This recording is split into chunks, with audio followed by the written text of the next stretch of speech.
Hi, my name is Jade Kozlowski, and this is my friend Julia. We work together. I am going to be conducting an interview on her over the LDS culture.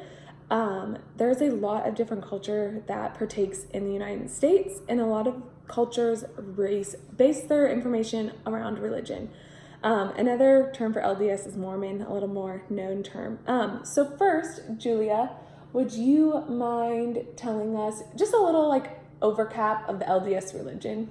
So it's very similar to a lot of Christian churches. The main difference, you go to church every Sunday. It is very appearance-based. So you act like everything is fine and perfect. And the main difference that I would say that I think between normal Christian religions and Mormonism is just the how they insulate themselves so much within the Mormon community. Going outside, meeting people who aren't Mormon is kind of looked down upon, and they also really don't like any type of questioning. So there's a lot of secrecy around a lot of things in the Mormon church, and so I would say that's the main difference between most Christian churches. I mean, there's a lot of rules, but a lot of Who started the LDS religion? So Joseph Smith actually started the religion in I don't know exactly what year it was, mid to late 1800s probably. And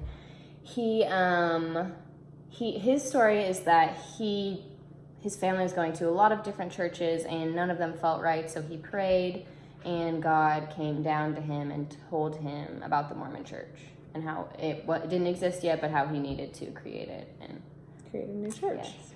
Okay, cool. Second, will you just explain growing up as a young girl and then maturing into your teenage years, just your daily expectations that you had? Was it like a normal church where you just Sunday school, you went if you felt like, if not, no big deal, we just show up at 11 o'clock service? Or? No, so you had to show up to church every Sunday. It was a 3-hour service. And that was the most. You went if you were sick, you went if you had a ton of homework and things to do, it didn't matter, you were going to church. And I also had church every Wednesday night, which a lot of teenagers have that, that was required. And then I also had Bible study every morning before school at around 5 in the morning, and that was also a requirement. So Monday through Friday, ages 14 through 18. And your parents were strict with making sure that you met every single requirement? Very, very strict. And there are also lots of requirements about daily readings of the Bible and the Book of Mormon, which is an offshoot of the Bible that the Mormons have. So you had to read a certain amount every day for a certain amount of time. You had to say a certain amount of prayers in order to be considered worthy to be Mormon. Oh, wow. Okay. So I've heard, kind of like you mentioned at first, that there is a lot of secrecy in the Mormon religion. I've heard about temples. I did a little bit of research before. There are temples where you have to be invited in, and whatever happens in these temples, I've heard, is secretive, and sometimes some inappropriate things that we can happen in there. And could you elaborate kind of on what the temples are? So temples, in order to go into the temple, you have to receive an interview from a higher ranking church member to determine your worthiness. It's called a temple recommend interview. So you don't get in unless you have a temple recommend, and the interview is very intense. It's just you and this member of the church, always a male because females don't have positions of power in the church. And that sometimes got a little iffy. They would ask you really in-depth questions about if you'd had sex and if you'd made out with anyone. They asked you what you're wearing and exactly what happened, the steps leading up to it.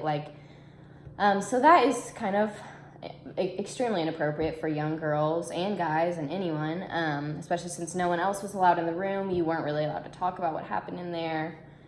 And then going into the temple itself, like I said, you have to have a recommend. And even I don't really know a lot of stuff that happens in the temple because I never went through.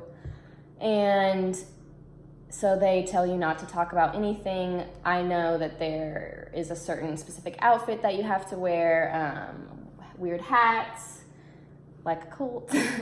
So it's a very hush-hush, yes, secretive. and they are not allowed to talk about it. They give you a new name that they say is like your real name that you had in heaven and whatnot. And just, yeah, so like I said, I don't even really know. It's so secretive. And they're also very secretive about church history and things that the leaders of the church have done and where the funds of the church go to. Just everything is very hush-hush. Yes. Quiet.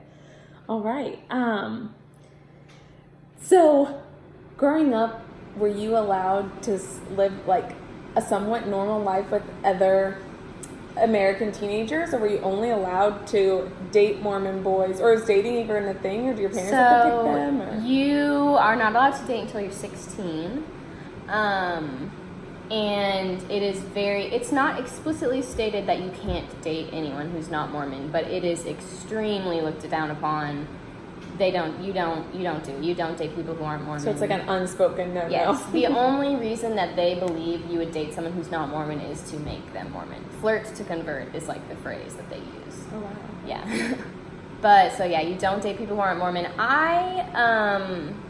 Me personally, growing up, I went to public school, and my parents really they were pretty good about us being part of the real normal world. I mean, they restricted a lot of the things that we were allowed to watch and say and all that kind of things. But like, I had normal friends. I went to public school, but a lot of Mormons homeschool, and that leads to a lot more weird keeping them in that small bubble, which I'm sure the leaders want them in that small bubble. Yes, homeschooling is big in the Mormon church for sure. So do you feel like coming from a LDS home, that overall, like, that you were given the tools to, like, let's say as a butterfly, like, spread your wings in this world, or do you feel like you were held back, and do you feel like it's an acceptable way to raise a child?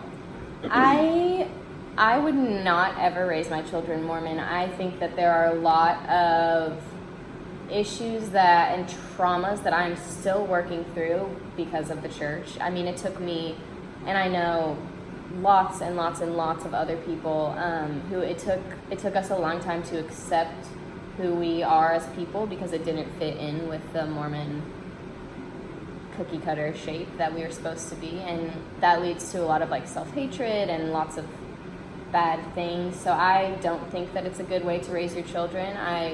I wouldn't raise my children Mormon. I mean, the only good thing that I would say comes out of it is just that, I mean, you have a very strong moral compass, like right or wrong. But that's, I mean, any religions. Right.